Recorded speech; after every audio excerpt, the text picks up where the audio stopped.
2019 foi um ano bem movimentado na política. Vimos a continuação da polarização na política das eleições de 2018 e assistimos ao avanço do neoliberalismo, movimento que vem ganhando força em todo o mundo.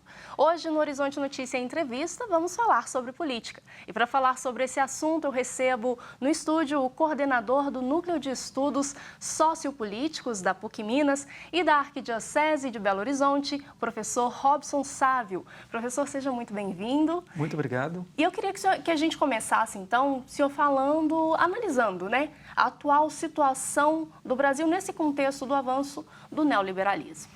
Bom, eu penso que no Brasil nós temos, principalmente nos últimos anos, uma tendência de muitos segmentos da chamada política institucional de apresentar para a população que a solução para resolver os problemas públicos, as políticas públicas, os problemas na área da saúde, da educação, do saneamento, da segurança, se dá da seguinte forma, como se o Estado se transformasse numa empresa e uma empresa eficiente para resolver os problemas numa perspectiva econômica. Acontece que essa maneira de apresentar para a população é uma maneira muito complicada, porque o Estado não é uma empresa. Uma empresa, ela existe para dar lucros aos seus donos e aos seus acionistas. Não é para dividir, né, o que é fruto do trabalho coletivo para todos.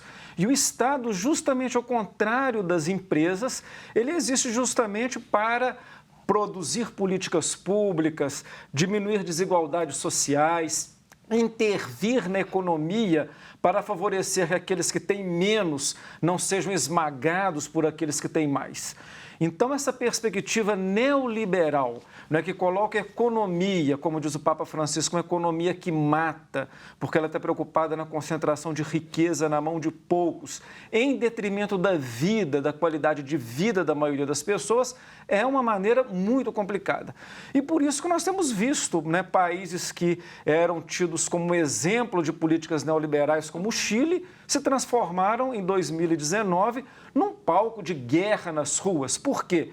Porque foi um país que fez um choque muito grande, digamos assim, de Estado numa perspectiva neoliberal, e quando as pessoas, anos depois, começaram a perceber que já não tinham mais aposentadoria, que não tinha saúde pública, que não tinha educação pública, que tudo tinha que pagar e que elas não tinham aposentadoria como pagar, isso transformou numa revolta.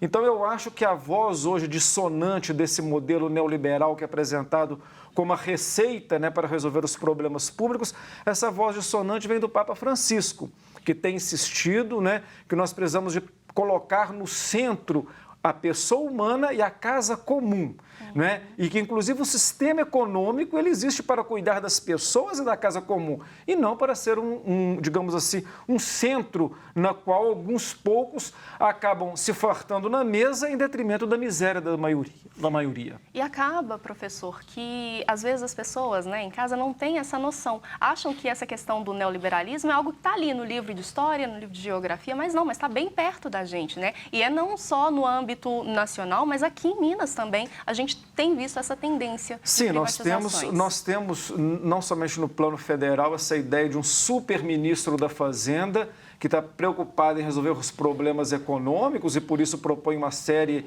de reformas, reforma trabalhista, reforma da Previdência, agora uma reforma tributária. Essas reformas têm mostrado que elas são muito interessantes para quem tem um capital, para as empresas e nem sempre para as pessoas. E aqui em Minas Gerais também nós temos um governador que ele tem insistido muito nessa ideia de gerir o Estado como se fosse uma espécie da sua empresa, que ele vai resolver primeiro o problema da economia e depois vamos resolver os demais. É bom a gente lembrar que na época da ditadura nós tínhamos um ministro chamado Delfim Neto que falava assim, primeiro nós vamos fazer o bolo crescer e depois vamos distribuir o bolo para todos. O bolo foi crescendo, crescendo. Os grandes, os poderosos comiam todo o bolo e nunca o povo só sobrava migalhas, né? Então é importante de observar isso. É claro que o Estado ele deve ter, de alguma forma, o Estado, o poder público, as economias mais ou menos organizadas. Mas o Estado, inclusive, ele deve fazer dívida quando a dívida ela é justificada para ajudar as pessoas que precisam. E é por isso, inclusive, que o Estado deve ter patrimônio, porque para ele endividar ele tem que mostrar garantia. Então essa ideia de que vender tudo vai resolver, e o dia que o Estado não tiver mais nada nada para vender e que as pessoas continuarem na pobreza e na miséria. Como que vai ser feito? Então é bom que as pessoas comecem a pensar, né, nessas soluções que são apresentadas como a salvação da lavoura, que elas podem ter um resultado imediato, mas a longo prazo podem trazer muito sofrimento, principalmente para aqueles setores que mais precisam, que são os pobres, os velhos, os doentes, aqueles que precisam de boa educação. Professor, em 2019 a gente viu a continuação, como eu falei, da polarização da política, né? Ou você é A ou você é B. Quais as consequências dessa polarização para o nosso país? Em primeiro lugar, nós temos 3 grandes grupos no Brasil. Um grupo mais à direita, um grupo mais à esquerda e um grupo de centro. E o segundo argumento importante, nós temos dentro do grupo da direita um grupo sim de extrema direita. Um grupo que acha que a democracia não tem nenhum valor, que podemos fechar o Congresso, podemos fechar o Supremo, que tortura não tem problema nenhum, que é aceitável qualquer tipo de violência estatal. Isso é um grupo extremo que prega a violência como solução dos conflitos sociais. Mas eu não vejo outro extremo do outro lado.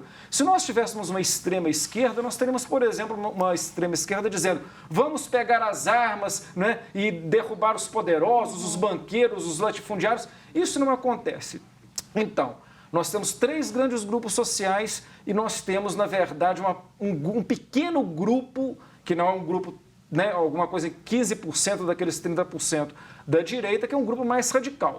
É essa que é um pouco a realidade. O problema é que nós temos 30%, 35%, 40% de pessoas que não se posicionam nem do lado e nem do outro. E essas pessoas acabam decidindo as eleições. Num determinado momento, esse pessoal tendeu mais para a esquerda e votou no PT. Ultimamente, nas últimas eleições, tendeu mais à direita e votou no governo Bolsonaro, no Zema, no Witzel, no Dória, por exemplo. Então, a gente tem que, inclusive, questionar um pouco essas informações para tentar chegar mais próximo da realidade. Professor, falando sobre ideologia, saiu uma pesquisa do Datafolha que é preocupante, que é a questão da queda do número de pessoas que acreditam que a democracia é o melhor estilo de governo. Caiu de 69% para 62%. Como que o senhor analisa isso? Essa pesquisa ela tem 2 problemas. O primeiro problema é que a primeira pesquisa que foi feita para fazer o comparativo com a atual, ela foi feita à véspera das eleições. E quando você faz uma pesquisa em véspera de eleições, as pessoas tendem a acreditar mais nas eleições como um mecanismo democrático e apoiarem mais a democracia. Então foi aquele 69%. Agora teve uma pequena queda, mas está no momento das pessoas muito, digamos assim, preocupadas com tudo que está acontecendo. Para todos os efeitos, se é 65% ou 70%, significa que nós temos um contingente de pessoas significativo que não acredita na democracia.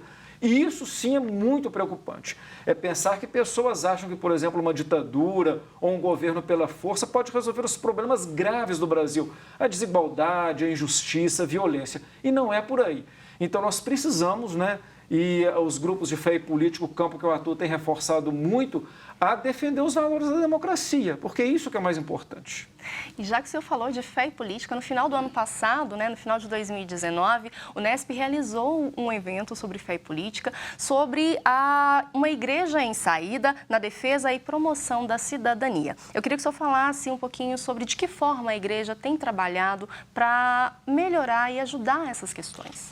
Olha, o campo de fé e política é um campo bastante amplo, né? São grupos de fé e política, coletivos, pastorais sociais, militantes que atuam em movimentos sociais. E esses grupos são a força importante da igreja para atuar nessas bases da sociedade. O Papa Francisco tem insistido muito que nós temos que ter uma igreja de campanha, onde ela deve estar presente, onde as pessoas precisam, né? É nos problemas do cotidiano, na vida como ela é. É claro que nós temos que rezar, nós temos que fazer as obras de caridade, nós temos que praticar a nossa devoção, mas nós temos que, principalmente, né, ficar preocupado para que todos tenham vida e vida em abundância. Isso significa, né, estar junto com as pessoas. Então, esses encontros, eles justamente existem para fortalecer esse campo de atuação eclesial, né, da igreja, junto aos movimentos, aos grupos de fé e política, com essa ação constante de uma igreja em saída, nas periferias, não somente as existenciais, mas também nas periferias sociais e econômicas da nossa sociedade. Professor, política é um assunto que rende, né? A gente Claro. vai falando, infelizmente a gente não consegue falar sobre todos os aspectos, mas eu queria que o senhor pontuasse, assim, brevemente os destaques da atuação do Unesp em 2019 para a gente encerrar. Nós, em parceria com o Vicariato da Ação Social e Política, promovemos uma série de cursos de formação, né, da doutrina social da Igreja em paróquias, foranias e nas regiões episcopais. Tivemos uma produção de um caderno temático do Unesp sobre a questão das políticas que acontecem no espaço urbano. Durante o ano, né, trabalhamos com assessoria, movimentos, né, temos o coletivo arquidiocesano de Fé e Política, e eu acho que uma das ações mais importantes é que, juntamente com o Centro Nacional de Fé e Política Dom Helder, que é um organismo da CNBB, com o Movimento Nacional de Fé e Política e com outras entidades, o Unesp está articulando uma grande rede nacional de formação em fé e política, ou seja, é um órgão da Arquidiocese que não somente vai atuar e continuar atuando na Arquidiocese de Belo Horizonte, mas vai ajudar igrejas de todo o Brasil a articular esse campo tão importante que é o campo da fé e da política. Muito mais trabalho, então, em 2020. Com certeza, estamos dispostos e com toda a energia para isso. Que bom, professor, muito obrigada. Eu conversei hoje com o coordenador do Unesp, Núcleo de Estudos Sociopolíticos da PUC Minas e da Arquidiocese de Belo Horizonte, o professor Robson Sávio. Professor, muito obrigada e espero que o senhor volte para falar mais, né? Porque a gente está em ano eleitoral. Estaremos aqui certamente para falar sobre isso. E o Horizonte Notícia Entrevista fica por aqui. Para rever essa edição, acesse o nosso site tvhorizonte.com.br. Até o nosso próximo encontro, sempre de segunda a sexta-feira, às 8h45 da manhã, aqui na TV Horizonte. Até lá!